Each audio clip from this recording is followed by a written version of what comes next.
Hello, everybody. Welcome to our next episode of City Speak. I'm Clarence Anthony, your host and CEO and Executive Director of the National League of Cities.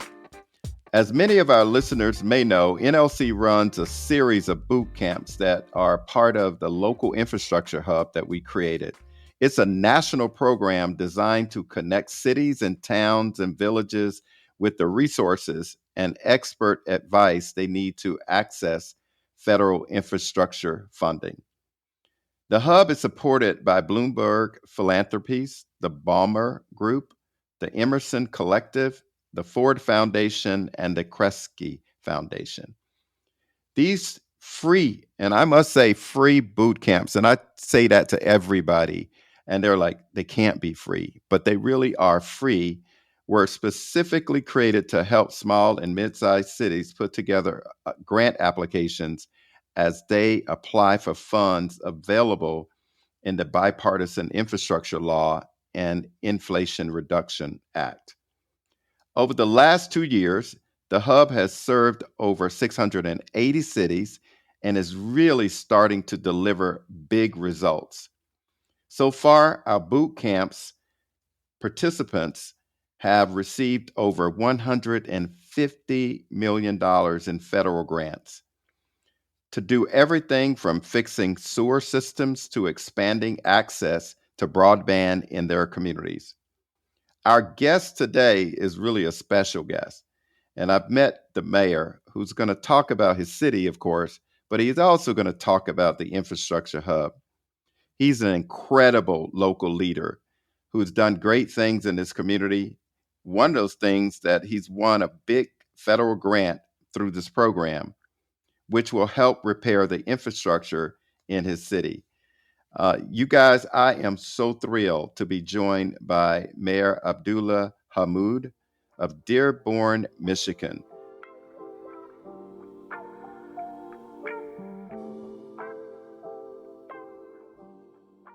And Mayor, welcome to City Speak. How are you doing today? Thank you so much for having me. It's actually a beautiful winter day here in Michigan. I could say that I want to be there with you, but I'm good. I better not. I'm a Florida guy. I'm still getting used to cold weather. Winter's actually my favorite season, surprisingly. Why is that? There's something about leaving a gym and breathing in that cold, crisp air. It just feels so fresh, and it just never gets old. That's why I don't like winter because I don't work out in the morning. I'm an afternoon Yeah. guy. But thanks again. And Mayor, to kick things off, give us a sense of what Dearborn is like, a big focus of the platform of your city. What are you looking toward as well? Dearborn is seventh largest city in Michigan, third largest school district, population of around 110,000 people. We're the capital of Arab America, so the largest concentration of Arab Americans in North America. It's a beautiful city. We're the people capital, we're the food capital, we're the coffee capital, and we're the home to Fortune 500 companies like Ford Motor Company. We're home to the number one travel destination site in the state of Michigan, actually the Henry Ford Museum in Greenfield Village. But we're also home to just this thriving small business corridors across our city, largely run by immigrants and refugees, and truly an example for the rest of the nation about how different people live amongst each other and are there for each other like family is. Big town with a small town feel where your neighbors grow to be those friends and family, and they're there for you in moments of joy and there for you in moments of sorrow. And that's what makes Dearborn so special. I bet you would consider it is the best city in the world, right?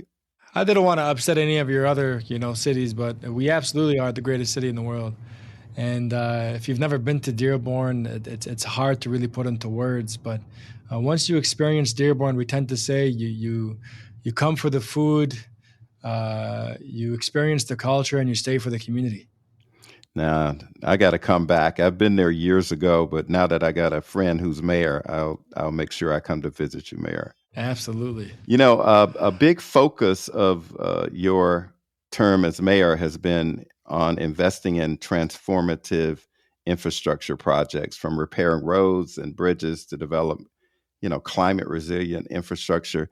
Can you share a bit about the infrastructure challenges that Dearborn is facing, and what's your vision about how you can approach addressing those challenges? Not unlike other cities across the country, infrastructure is dilapidated. It's one of the investment opportunities that's always been underfunded. And in 2021, the year I actually ran for office, there was a catastrophic flooding event that occurred across our city where about 70% of all homes flooded. We have about 32,000 residential homes, a little over 30,000, and about 20,000 of them actually flooded.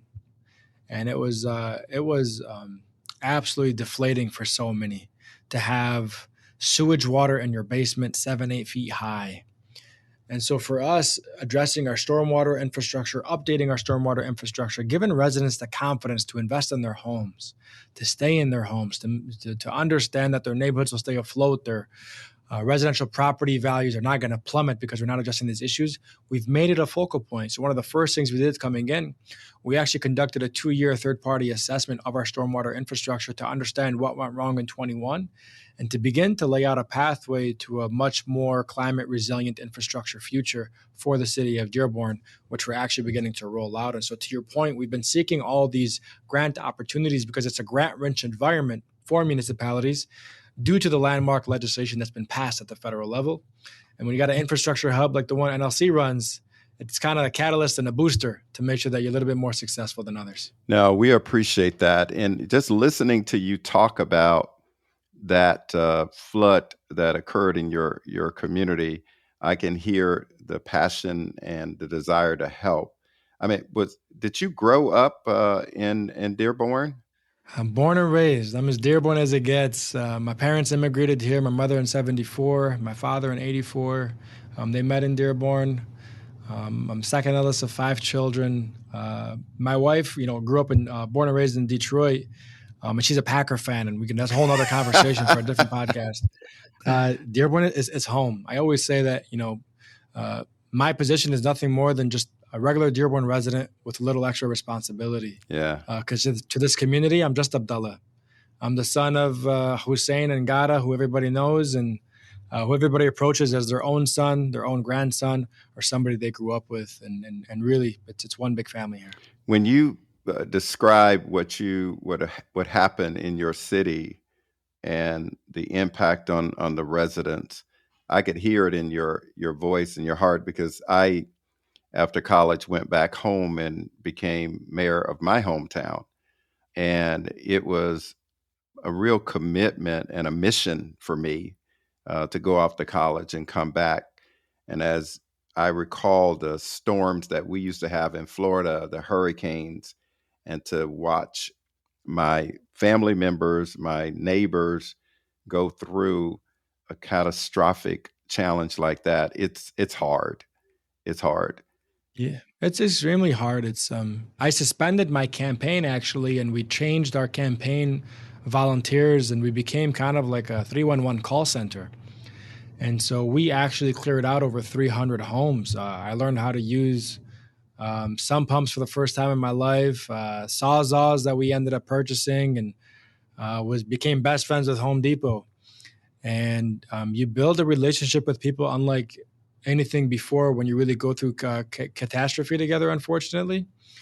And you just, you get that much closer to a community, although even born and raised here, never experienced such a thing before in my life. And so it really brings you that much closer together.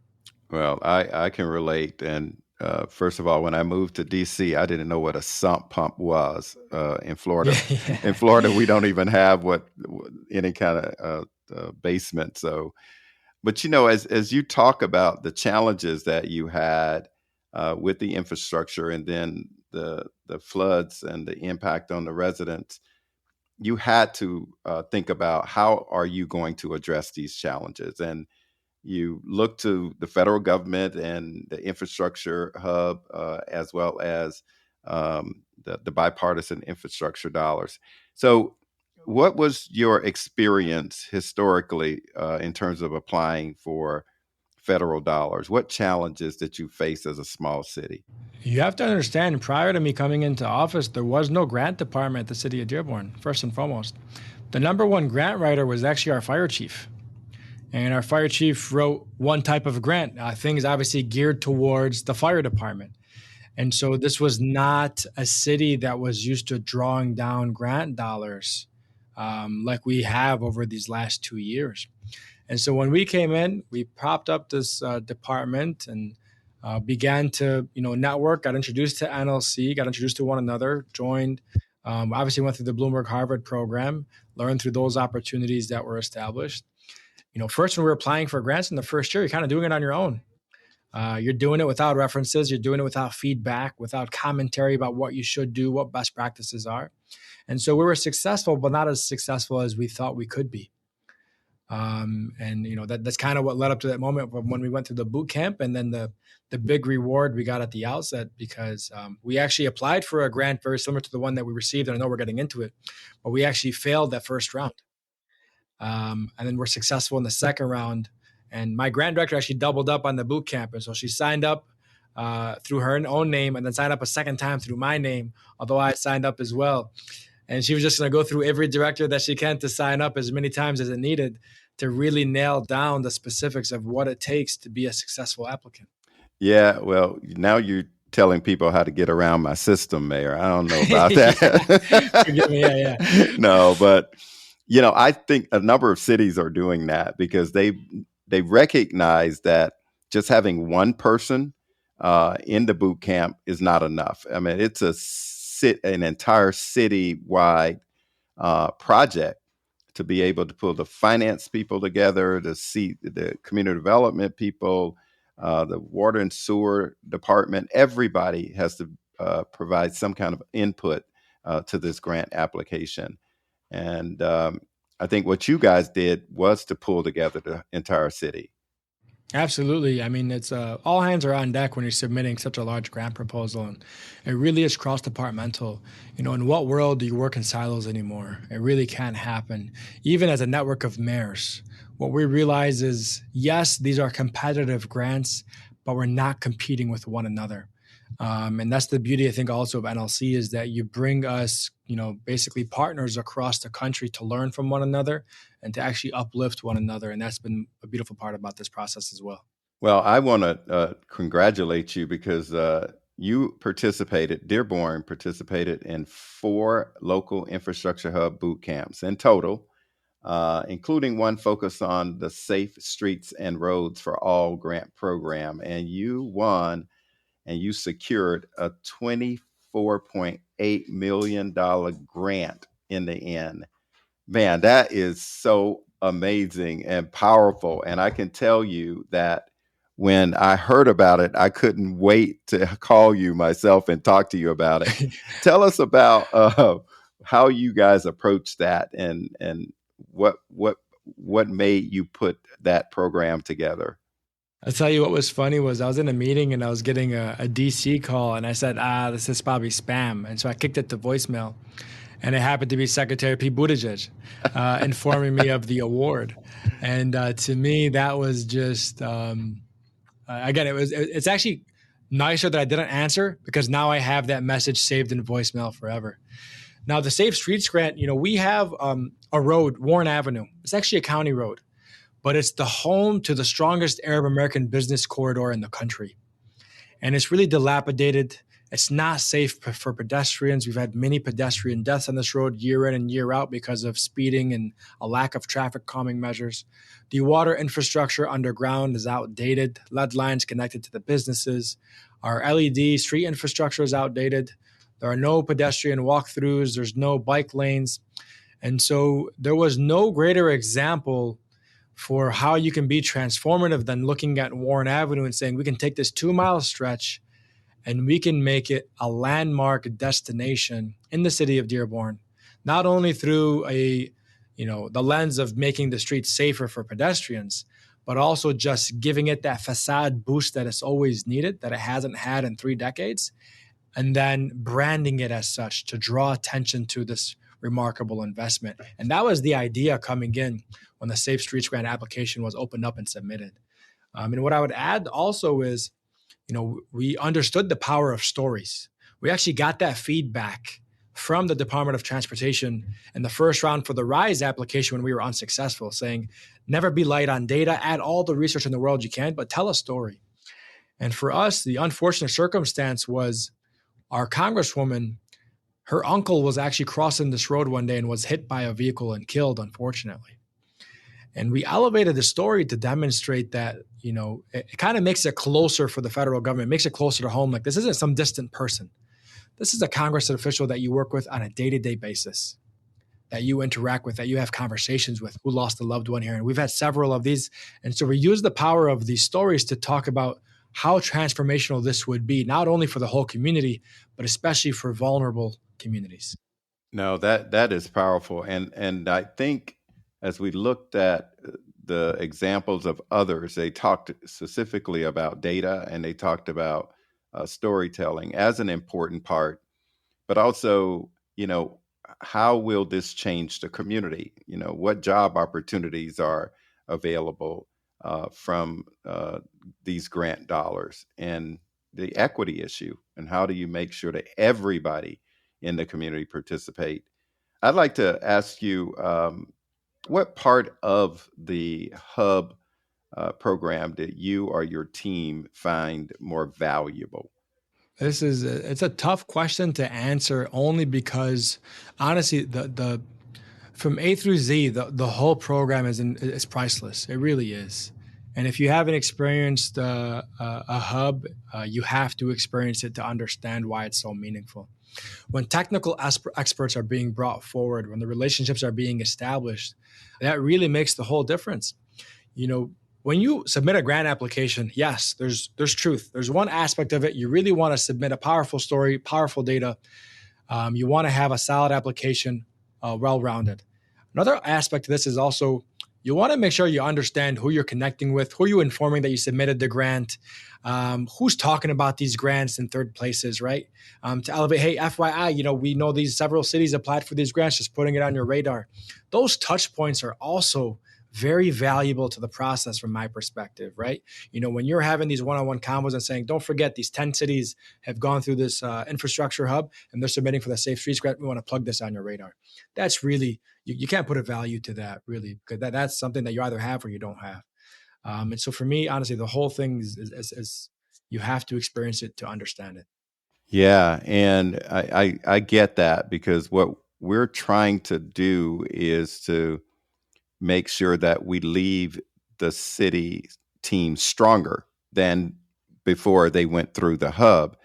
And what I've heard from many is that it really did show them how to really target and be more specific and show that they're ready to implement the program.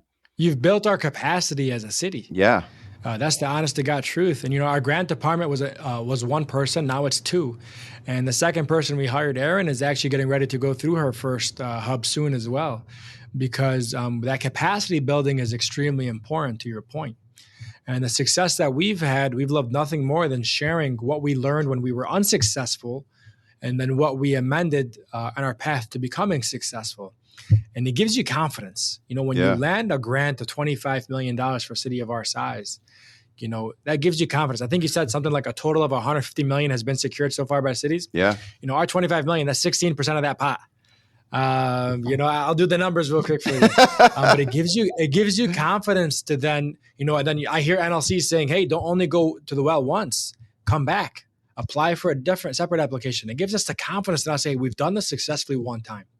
We might not have to go back for another $25 million, but we can go for a less amount and maybe be successful a second time and a third time. We know these dollars are available for 5 years, 6 years. And so you have many an opportunity to now be successful, and you know how to do it because of the program that was offered.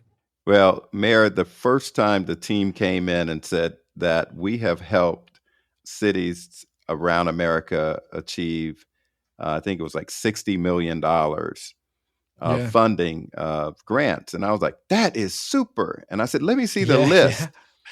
Yeah. And Dearborn was 24.8 million of that 60-something million.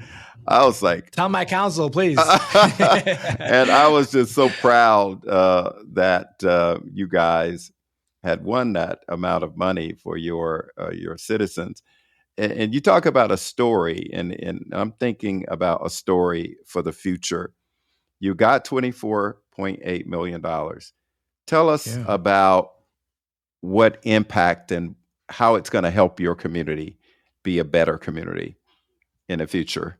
You know, what we also learned through the hub is being smart on how we layer our dollars or layer your capital, almost like an investor or developer is doing. And so we got 24.8 from the federal government. We put in a match of 5 million.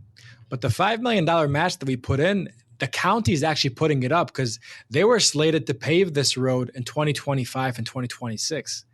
So we were strategic in using the dollars that was already set aside for this road as the match in the grant. And then we had additional CDBG that was lapsed from the previous administration that we're going to feed to the businesses to help improve their facade between $3 to $6 million. And so, yes, it's 25 on paper from the federal government. By the time this project is completed, it's close to a $40 million transformation on this 2 mile stretch in the heart of East Dearborn, which is the heart of Arab America in the United States. And so when you talk about what the outcome is, you're talking about pedestrian pathways, micro transportation, I think is like the new term that folks are using. I haven't gotten around to getting adjusted to that terminology just yet. But for scooters and bikes and things like that, those will be included. New LED lights across the whole corridor. We're working with DTE to see if they're willing to put up some grant dollars to help us improve the lights at a lower cost.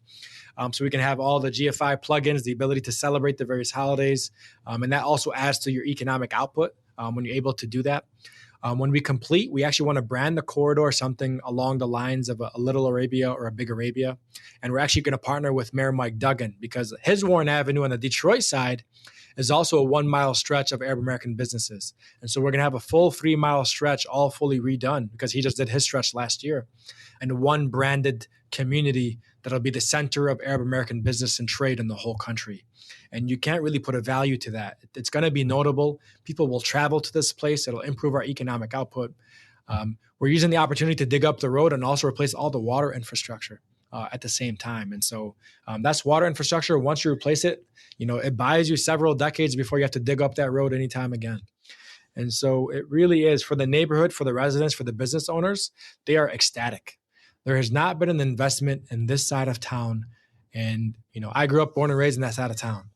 And so for as long as I've been alive, and I won't age myself, but for as long as I've been alive, there's not been an investment of this size in that part of town. And people are just over the moon about it.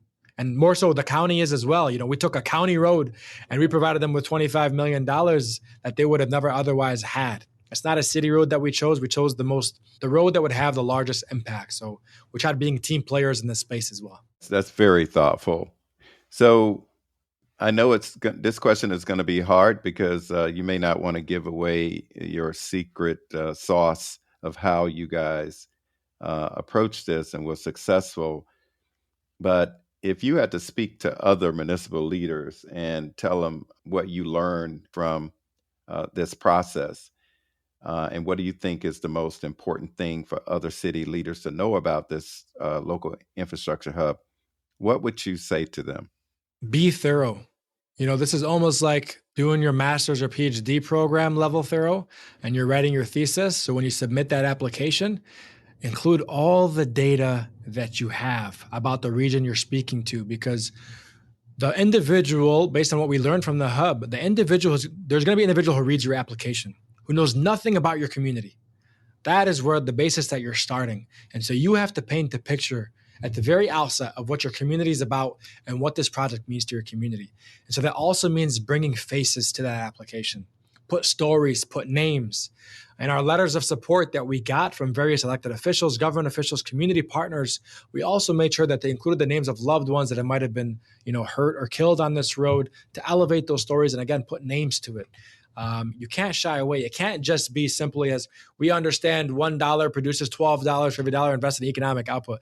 That's the same standard crap everybody's going to put across the country. But if you really want to stand out, add a name, add a story, talk about something that nobody else is going to know unless they're born and raised in your community. So that the person who's reading the application, when they have to go defend your application, when they're grading that application, they can defend it as if they wrote it themselves.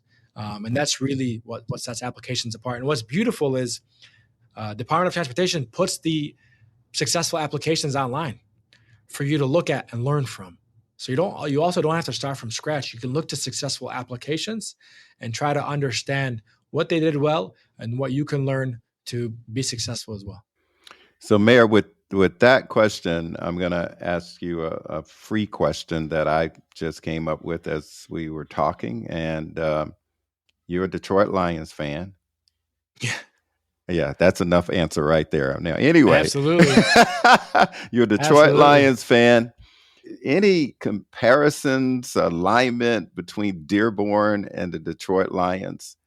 I mean, they did great this year, and you can look back and year after year, we say, okay, the Lions are going to do it this year. The Lions are going to do it this year. Yeah. Actually, they did it this year. They didn't They go should all have the been in the way. Super Bowl. That's another conversation.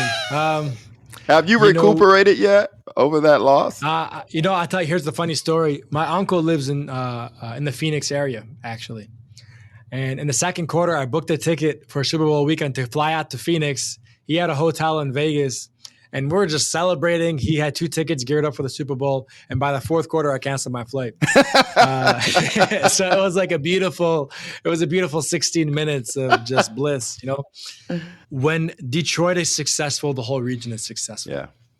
Aiden Hutchinson, who everybody knows now, actually went to high school in the city of Dearborn, Divine Child High School. We're extremely proud of that. But the whole metro benefits when you have such a successful team, because when you're going out to a game, the before or after parties are happening in the whole metro, not just in the downtown city. And so you benefit, you reap the rewards of that. And we have a strong partner, obviously, in Mayor Mike Duggan. And the Arab community overlaps, as I told you earlier. And Dearborn has the longest border with the city of Detroit. People don't understand this. In the past, it wasn't a border that was celebrated. In fact, it was a border that was redlined in the city of Dearborn. But we have come in, and this is a border, in fact, that we think is advantageous and a benefit to the city of Dearborn, the fact that we share it with such a beautiful city like Detroit. And so when we elevate, for example, stormwater issues, we now hold the joint block party for the first time in Dearborn history with Dearborn and Detroit neighborhoods together. And we always said, both of us flooded. So why do we allow this human-made border to separate us? We're all struggling to overcome the same infrastructure issues and other issues that we've been having to fight.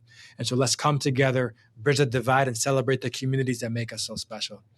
And so absolutely, I say, when Detroit is successful, Dearborn is successful, and vice versa.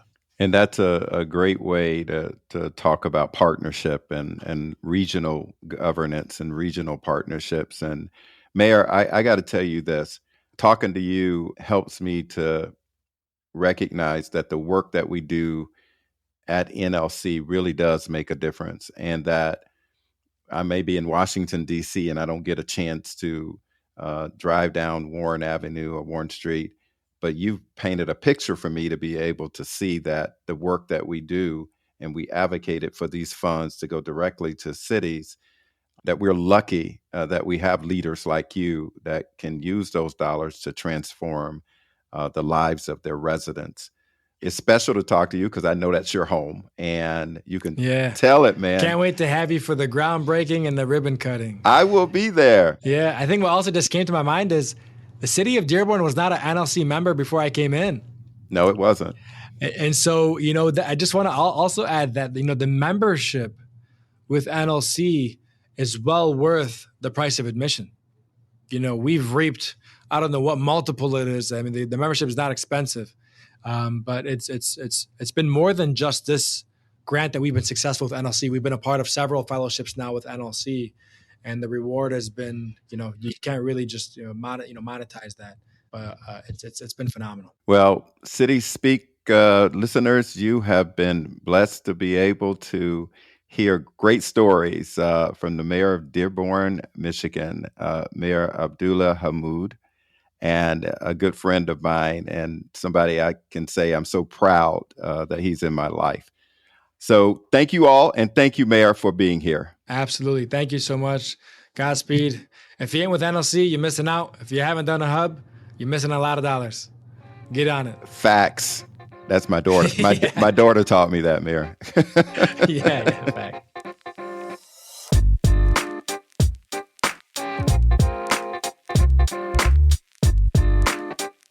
Thanks for listening to City Speak with Clarence Anthony. If you like the show, let us know. Share this episode with your friends and make sure to subscribe. We're curious to hear what you think, what you want more of, and how we can improve. If you have feedback or an idea for a guest you'd like Clarence to sit down with, send us your thoughts at cityspeakpodcast@nlc.org. Join us next month for a new episode. Like and subscribe here or wherever you get your podcasts. See you next time.